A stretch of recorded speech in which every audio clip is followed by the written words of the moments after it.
Hello everybody and welcome back to my channel Lifestyle Critic. I hope you're having a brilliant day. Wow, what an incredible episode. So we just got the fourth episode of What If, which looked at what would happen if Stephen Strange lost his lover Christine Palmer instead of the use of his hands, and the events in this episode quite literally just spiraled out of control and resulted in the destruction of the entire universe.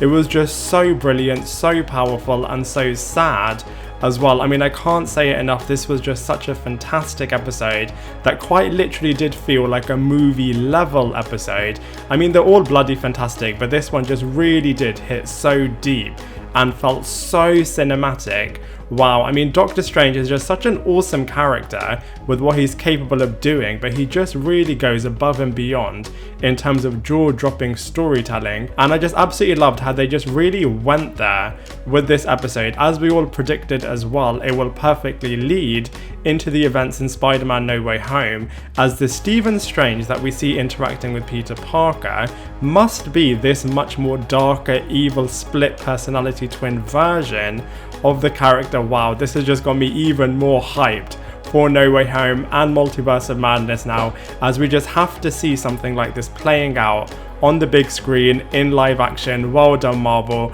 You've literally outdone yourself. I thought that it couldn't get any bigger, better, or grander than Endgame, but the way in which things are going in the multiverse, this is just going to be absolutely incredible, and it may well be even bigger and better than Endgame by the end of it, and I cannot wait to break down the fourth episode with you guys right now. So in this universe, Stephen Strange isn't destined to have a car accident and lose the ability in his hands, but instead, Christine Palmer is destined to die instead, which still leads him to go to the Ancient One and train in the mystic arts with Wong and with Mordo. Instead of fighting Caecilius, he is determined to use the Eye of Agamotto to try and bring back Christine Palmer to life, but after trying this hundreds of times, she is still constantly dying in different ways, as this is ultimately her destiny. I still like how they showed that he is still a bit of a student when he went to a brand new place to learn the true hidden dark arts, which I thought was really, really cool, and his arrogance and sheer determination in trying to reverse time in his favor ultimately results in the Ancient One intervening and splitting him in two within the same universe, not another multiverse. One side of his personality will finally accept the fact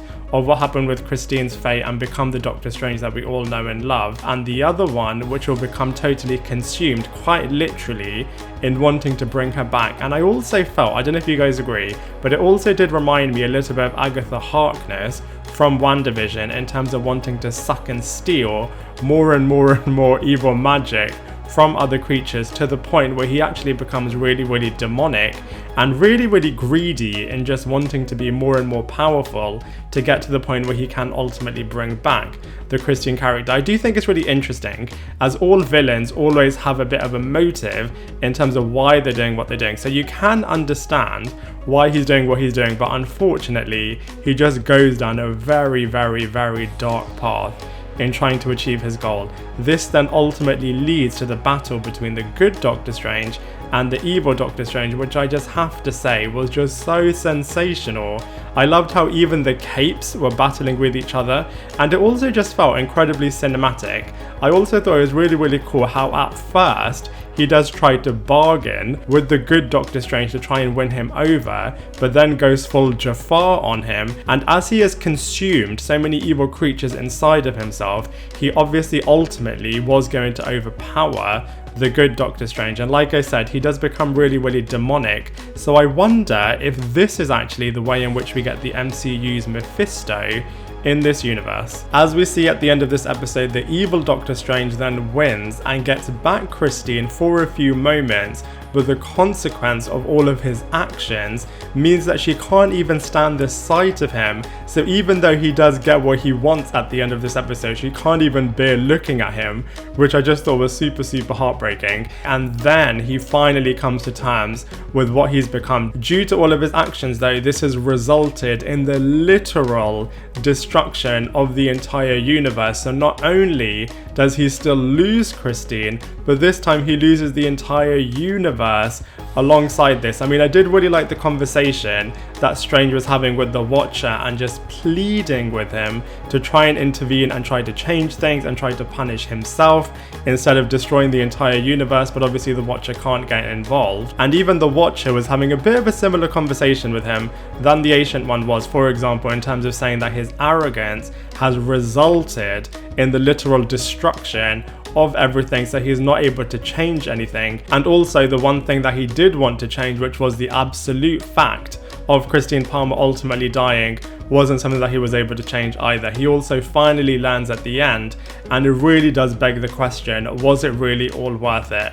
And then they ended this episode with such a heartbreaking final frame, which just showed the literal end of the world, which I just thought, wow, was just so epic. So from a storyline point of view, it was just so brilliant, because it was small scale in the sense of, you know, it was really focusing on the Stephen Strange character just wanting to reunite with the love of his life, but also was so grandiose in scale in terms of fighting himself and the destruction of the world, which I just thought really made this episode so fantastic.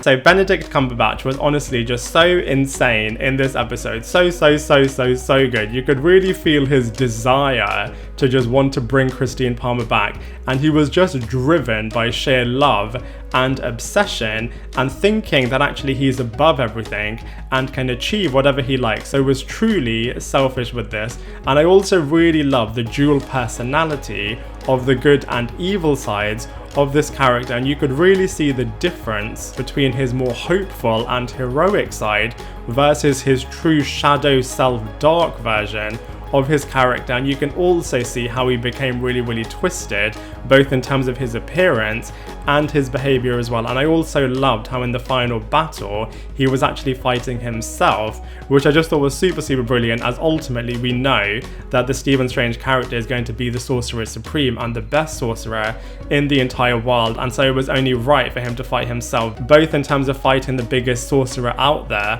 as well as the inner struggle of the two dichotomies in his dual personality.